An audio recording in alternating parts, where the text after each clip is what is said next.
So hello hi everyone, welcome back to my YouTube channel. हमारे YouTube channel पे आपका स्वागत है। मैं आ चुका हूँ न्यू रिएक्शन वीडियो के साथ। आज का वीडियो बहुत ही बवाल होने वाला है। जो सॉन्ग है पावर स्टार पवन सिंह का बहुत ही जबरदस्त सॉन्ग है, ये होने वाला है आज का। तो जो सॉन्ग है धन धुआं धुआं हो जाए, तो ये बहुत ही बड़ा सॉन्ग था। तो पावर स्टार पवन सिंह का बहुत दिन पहले आया, तो मैं सोचा कि मैं इस पर रिएक्शन कर सकता हूँ। तो मैं हूँ रिएक्शन करने से पहले मैं बता देता हूँ, मैं हूँ विकास मौर्य। तो चलिए हम वीडियो को स्टार्ट करते हैं। अगर वीडियो हमारा पसंद आएगा तो हमारे चैनल को प्लीज़ सब्सक्राइब कीजिए और वीडियो को लाइक कीजिए। कमेंट में जरूर बताना कि हमारा वीडियो कैसा लगा। अगर जिस वीडियो पर रिएक्शन करवाना है तो कमेंट में जरूर लिखिए, हम उस पर रिएक्शन कर देंगे। चलिए हम देख लेते हैं धन धुआं हो जाए। तो वीडियो को स्टार्ट करते हैं, लेट्स गो।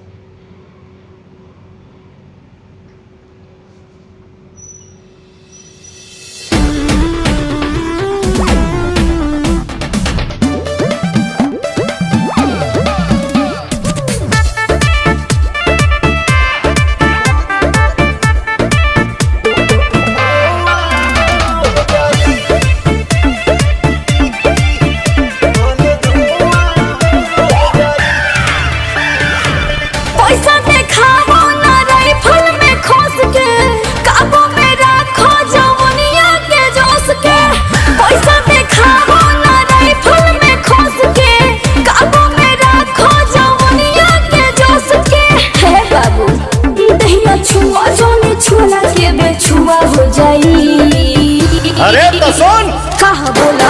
अरे आज पूरा तो के जाई अपन मन कि धान भाले धुआं हो जाई।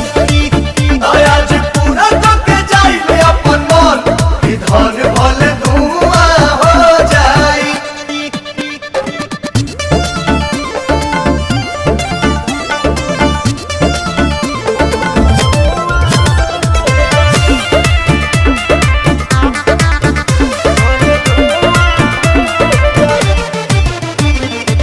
ऐसे देखई बुझे हबड़ा ब्रिज के धा दे हब गीज के चोली के चीज के। अरे की बोलছো তুমি? अरे तोरी माँ अरे नाच देखी आइल बारो देख बैठ के।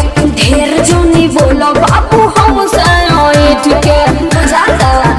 अब ही टाइट बजा बने पाछे पुआ हो जाई। तो बतिया मान ले।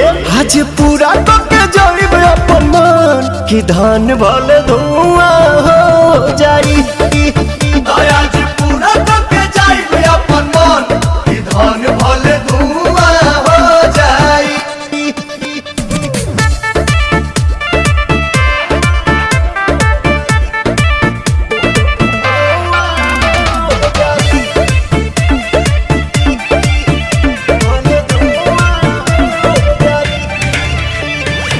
लागेलू फाइन साइन तोहरे तो पेज पा पवन के संगे मायनेज करो सेज पा चल होगे।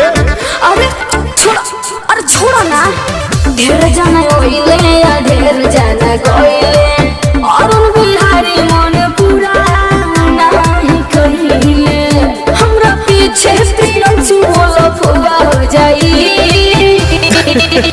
आज पूरा तो के जाई अपन मन कि धान भाले धुआं हो जाई। आज पूरा तो के जाई अपन मन कि धान भाले धुआं हो जाई।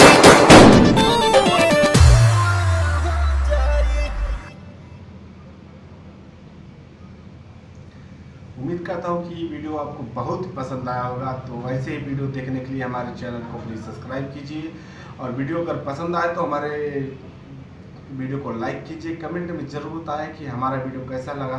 अगर जिस वीडियो पर रिएक्शन करवाना है तो कमेंट में ज़रूर लिखिए, हम उस पर रिएक्शन कर देंगे।